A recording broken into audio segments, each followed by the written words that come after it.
পবিত্র মাহে রমাদান মাসে সাহারির সময় আল্লাহ পাকের সকল আসমানের রহমতের দরজাগুলা খোলা থাকে। ওই সময় এই দোয়াটি যদি 10 বার পড়তে পারেন আল্লাহ তাআলা মনের আশা পূরণ করবেন। হাত তুলে আল্লাহর কাছে যা চাইবেন আল্লাহ রাব্বুল আলামিন তাই দিবেন। টাকা পয়সা ধন দৌলত সম্মান গুনাহ মাফ আল্লাহর কাছে যা চাইবেন আল্লাহ তাআলা তাই দিবেন। ওই সাহারির সময় আল্লাহ রাব্বুল আলামিন জমিনের প্রথম আসমান থেকে রব্বুল আলামিন ডাকতে থাকেন বান্দাদেরকে, বান্দিদেরকে, ও আমার বান্দারা, তোমরা কি আমি আল্লাহর কাছে ক্ষমা চাইবা? ক্ষমা চাও, এই মুহূর্তে ক্ষমা চাও। সাহারির সময়টা অত্যন্ত দামি। ওই সময় যদি আল্লাহর কাছে ক্ষমা চান আল্লাহ রাব্বুল আলামিন আপনার জীবনের সকল অপরাধ ক্ষমা করে দিবেন। আল্লাহ তাআলা আবার ডাকেন, ও বান্দা, সাহারির সময়টা অত্যন্ত গুরুত্বপূর্ণ। ওই সাহারি খাওয়ার সময় তোমরা আমি আল্লাহর কাছে যদি রিজিক চাও আমি আল্লাহ রাব্বুল আলামিন তোমাদেরকে রিজিক দিব। টাকার দরকার, ধন দৌলতের দরকার, সুস্থতার দরকার, ক্ষমতার দরকার, কি চাও রে বান্দা? চাও, আমি আল্লাহ রাব্বুল আলামিন তোমাদেরকে রিজিক দিয়ে ধন্য করে দিব। সুবহানাল্লাহ। আল্লাহ রাব্বুল আলামিন আবার বান্দাকে ডেকে বলেন, ও বান্দা, ও নারী পুরুষ, তোমরা কি বিপদে আছো? বিপদগ্রস্ত আছো? সমস্যার মধ্যে আছো? দুঃখে কষ্টে আছো? আমি আল্লাহর কাছে সাহায্য চাও, বিপদ থেকে মুক্তি চাও। আমি আল্লাহর কাছে যদি সাহায্য চাইতে পারো বান্দা, আমি আল্লাহ তোমার সব দুঃখ বিপদ আজ দূর করে দিব। পড়ুন সুবহানাল্লাহ। এই সাহারির সময় অত্যন্ত গুরুত্বপূর্ণ। এই সাহারি খাওয়ার পূর্বে আপনি যদি পরিপূর্ণ আল্লাহকে রাজি খুশি করার জন্য যখন সাহারি খাওয়ার জন্য যখন উঠবেন, সাহারি খাওয়ার জন্য উঠে এমনি তো ব্রাশ করেন, মিসওয়াক করেন, শুধুমাত্র মুখটা ধুয়ে শুধুমাত্র কুলি করেই সাহারি খেতে বসবেন না। সাহারি খাওয়ার আগে ঘুম থেকে যখন জাগ্রত হবেন আল্লাহ রাব্বুল আলামিনকে রাজি খুশি করার জন্যে, আল্লাহকে সন্তুষ্ট করার জন্যে আগে উত্তমভাবে সুন্দরভাবে অজু করবেন। সুন্দরভাবে যদি অজু করেন, রসুলের শিখানো পদ্ধতিতে যদি অজু করতে পারেন, আল্লাহ রাব্বুল আলামিন আপনাকে 2টি পুরস্কার দিবেন। সাথে সাথে অজুর পানির সাথে 1 নম্বর পুরস্কার, আপনার জীবনের গুনাহগুলা ঝরে ঝরে পড়ে যাবে। 2 নম্বর পুরস্কার হলো অজুর অঙ্গ প্রত্যঙ্গ গুলার মধ্যে আল্লাহ রাব্বুল আলামিন নূর দিয়ে দিবেন। নূর হাসরের ময়দানে নূরে চমকাতে থাকবে, ঝলমল করতে থাকবে। আল্লাহর নবী সাল্লাল্লাহু আলাইহি ওয়াসাল্লাম আপনাকে দেখেই চিনে ফেলবেন। আল্লাহ রাব্বুল আলামিনের কাছে নিয়ে যাবেন, আল্লাহর কাছে নিয়ে যাবেন, আল্লাহ রাব্বুল আলামিনের কাছে নিয়ে আপনাকে সুপারিশ করবেন, আর আল্লাহ রাব্বুল আলামিনের জান্নাতে আপনাকে পৌঁছে দিবেন। সুবহানাল্লাহ। ওযু যখন শেষ হবে, যখনই আপনি ওযু করবেন, ওযু শেষ হয়ে গেলে ছোট্ট একটি দোয়া যদি পড়তে পারেন, মুসলমান ও আমার মা বোন, ও আমার মা, ও আমার বোন, ও আমার মুসলিম ভাই, ওযু শেষ হয়ে গেলে যদি ছোট্ট দোয়াটি পড়তে পারেন, এর পুরস্কার শুনলে আপনি আশ্চর্য হয়ে যাবেন। আল্লাহর নবী বললেন, ওযু শেষ হয়ে গেলে তোমরা কালিমায়ে শাহাদাত পড়ো। কালিমায়ে শাহাদাত হলো আশহাদু আল্লা ইলাহা ইল্লাল্লাহু ওয়াহদাহু লা শারীকা লাহু ওয়া আশহাদু আন্না মুহাম্মাদান আবদুহু ওয়া রাসূলুহু। আপনি যদি এই ছোট্ট দোয়াটি যদি পড়তে পারেন, আল্লাহ পাক জান্নাতের গেটের ফেরেশতাদেরকে ডেকে ডেকে বলেন, ও জান্নাতের গেটের ফেরেশতারা, জান্নাতের সব দরজাগুলা খুলে দাও, জান্নাতের সব গেটগুলা খুলে দাও।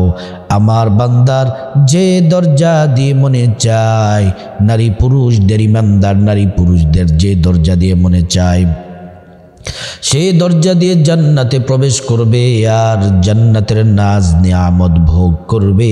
সুবহানাল্লাহ। প্রিয় দিনদার ইমানদার মুসলিম ভাই ও বোন, ওযু যখন করে ফেললেন, এই সাহারি খাবেন। এই সাহারির মধ্যে অনেকটা কল্যাণ রয়েছে, প্রচুর পরিমাণে বরকত রয়েছে। আল্লাহর নবী সাল্লাল্লাহু আলাইহি ওয়াসাল্লাম বলেছেন, তাসাহহারু ফাইন্না ফিস সাহুরি, আল্লাহর নবী বলেন ফিস সাহুরি বারাকা। প্যারা নবী বলেন তোমরা সাহারি খাও, কারণ সাহারির মধ্যে প্রচুর পরিমাণে বরকত যিনি রেখেছেন তিনি হলেন আল্লাহ। প্রচুর বরকত রয়েছে সাহারিতে, কল্যাণ রয়েছে সাহারিতে, বরকত রয়েছে। এই সাহারি খাওয়ার সময় দোয়াটি যদি 10 বার পড়তে পারেন 100% দোয়া কবুল হবে। যা চাইবেন আল্লাহ তাআলা তাই দিবেন। প্রিয় দিনদার ইমানদার মুসলিম ভাই ও বোন, এই সাহারি খাওয়ার আগে অজু করলেন, কষ্ট করে অজু করে 2 রাকাত তাহাজ্জুদের নামাজ পড়বেন। মুসলমান ও আমার মা ও বোন, কমপক্ষে 2 রাকাত তাহাজ্জুদ পড়বেন।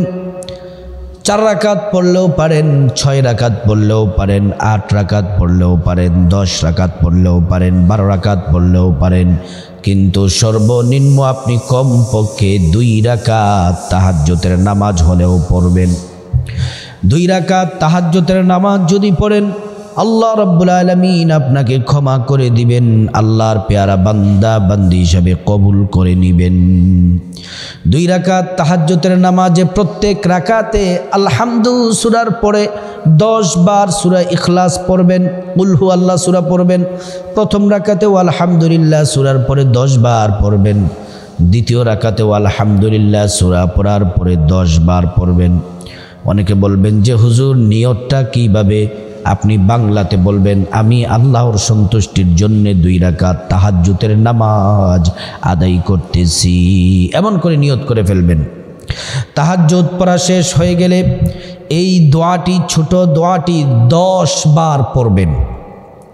এই দোয়াটি 10 বার, শুধু 10 বার সীমাবদ্ধ করলে হবে না, আপনি যদি আরও বেশি পড়েন 100 200, সেটা আপনি প্রচুর পরিমাণে আপনি ফজিলত পাবেন।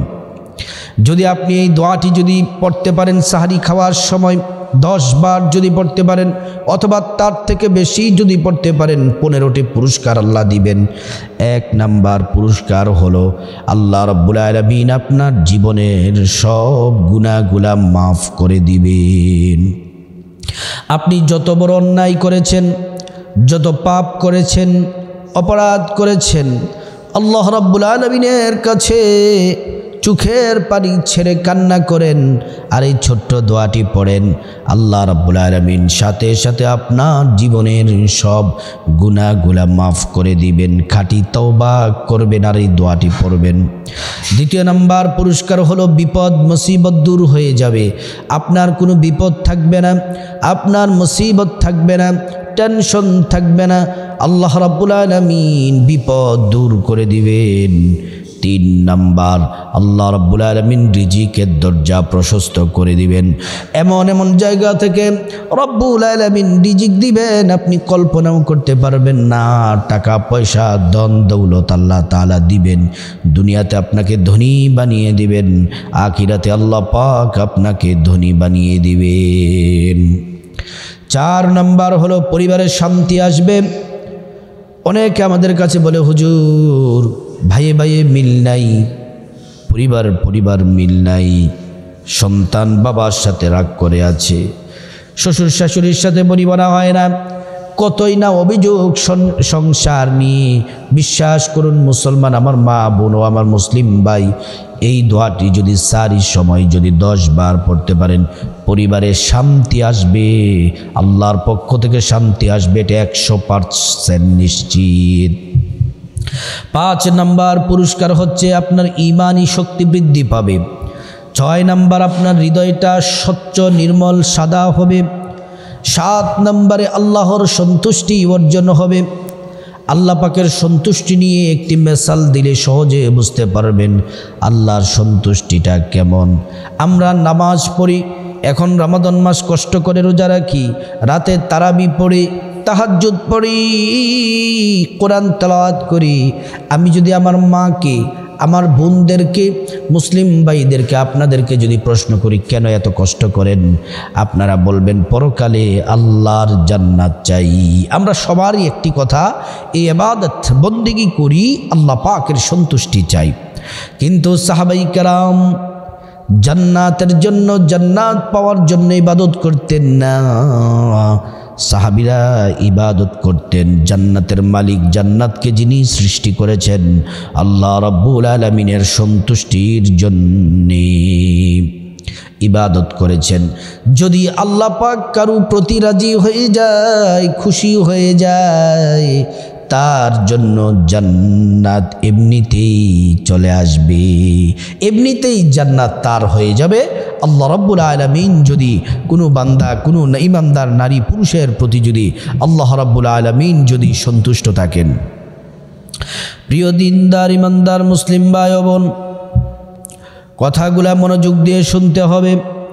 8 নম্বরে পেরেশানি দূর হয়ে যাবে, ডিপ্রেশন, দুশ্চিন্তা দূর হয়ে যাবে। অনেকে বলে যে হুজুর টেনশনের কারণে ঘুম আসে না, পেরেশানির কারণে ভালো লাগে না, ঘুম আসে না। এই দোয়াটি পড়ুন সারি খাবার সময়, আল্লাহ রাব্বুল আলামিন সকল পেরেশানি দূর করে আল্লাহ তাআলা আপনার মনের মধ্যে প্রশান্তি দান করবেন। 9 নম্বর রহমতের বৃষ্টি বর্ষিত হবে। 10 নম্বর সুসন্তান লাভ হবে। 11 নম্বর নদী নালা প্রবাহিত হবে। 12 নম্বর সম্মান মর্যাদা আপনার বেড়ে যাবে, পরিবারের সবাই সম্মান করবে, এলাকাবাসী সম্মান করবে, কর্মস্থলে সবাই সম্মান করবে। 13 নম্বর আযাব গজব থেকে আল্লাহ তাআলা আপনাকে নিরাপদে রাখবেন, আপনাকে হেফাজত করবেন। আযাব গজব থেকে আল্লাহ রাব্বুল আলামিন আপনাকে হেফাজতে রাখবেন। 14 নম্বর মুস্তাজাবুদ দাওয়া হবেন। মুস্তাজাবুদ দাওয়া হলো তারা যারা আল্লাহর কাছে কোনো কিছুর জন্য হাত তোলে, আল্লাহ তাআলা তাদেরকে ফিরিয়ে দেন না, হাত খালি ফিরিয়ে দেন না। জবান দিয়ে যা বলে আল্লাহ রাব্বুল আলামিন তাদের সব দোয়া কবুল করেন। 15 নম্বর পরকালে আল্লাহ রাব্বুল আলামিন আপনাকে জান্নাত দিবেন। সুবহানাল্লাহ। প্রিয় দিনদার ঈমানদার মুসলিম ভাই ও বোন, পুরস্কারটি শুনলেন, ধৈর্য ধরে এতক্ষণ পর্যন্ত আলোচনা শুনলেন। ধৈর্যের ফল কিন্তু মিষ্টি হয়। ধৈর্যশীলদের সাথে আল্লাহ আছেন, ধৈর্যের ফল কিন্তু মিষ্টি হয়। মোমেনদের একটি গুণ হলো ধৈর্য ধারণ করা। এবার আসুন ছোট্ট দোয়াটি কি আমি আপনাদেরকে বলে দিচ্ছি, সেটি হলো ইস্তিগফার পড়বেন। ইস্তিগফার যারা পারেন সাইয়্যিদুল ইস্তিগফার পড়বেন, এটি পড়লে উত্তম হবে, কারণ এটি হচ্ছে ইস্তিগফারের সর্বশ্রেষ্ঠ ইস্তিগফার। প্রথমে সাইয়্যিদুল ইস্তিগফারটি বলে দিব, যারা সাইয়্যিদুল ইস্তিগফার না পারবেন ছোট্ট ইস্তিগফারটি পড়বেন। সাইয়্যিদুল ইস্তিগফার হলো আল্লাহুম্মা আনতা রাব্বি লা ইলাহা ইল্লা আনতা খালাকতানি ওয়া আনা আবদুকা ওয়া আনা আলা আহদিকা ওয়া ওয়াদিকা মাস্তাতাতু আউযু বিকা মিন শাররি মা সানাতু আবুউ লাকা বিনি'মাতিকা আলাইয়া ওয়া আবুউ লাকা বিযামবি ফাগফিরলি ফাইন্নাহু লা ইয়াগফিরুয যুনুবা ইল্লা আনতা। আর যারা সাইয়্যিদুল ইস্তিগফার না পারেন ছোট্ট ইস্তিগফার পড়বেন, আস্তাগফিরুল্লাহ আস্তাগফিরুল্লাহ আস্তাগফিরুল্লাহ। শুধু 10 বারই পড়বেন, বিষয়টা এমন নয়। আপনি 100 বার পারেন, 200 বার পারেন, বেশি বেশি পড়ার চেষ্টা করবেন। কারণ আল্লাহর নবী সাল্লাল্লাহু আলাইহি ওয়াসাল্লাম দৈনিক তিনি 70 বার ইস্তিগফার পড়তেন। যে নবীর কোনো গুনাহ নাই, যে নবী নিষ্পাপ মাসুম, আল্লাহর কোরআন সাক্ষী, যে নবীর কোনো গুনাহ নাই, ভুল নাই। এজন্য প্রিয় দিনদার ঈমানদার মুসলিম ভাই ও বোন, আর আমাদের তো গুনাহ আছে, আমরা দৈনিক আরও বেশি বেশি পড়ার দরকার। ইস্তিগফার বেশি বেশি পড়ার দরকার। এজন্য রমাদান মাসে সাহারির সময় আপনি তাহাজ্জুদের নামাজ পড়ে এই দোয়াটি যদি 10 বার পড়তে পারেন, আল্লাহর কাছে যা চাইবেন আল্লাহ তাআলা তাই দিবেন। 100% দোয়া কবুল হবে। আল্লাহ রাব্বুল আলামিন আমাদের সবাইকে এই দোয়াটি পড়ার আল্লাহ তাআলা তৌফিক দান করুন।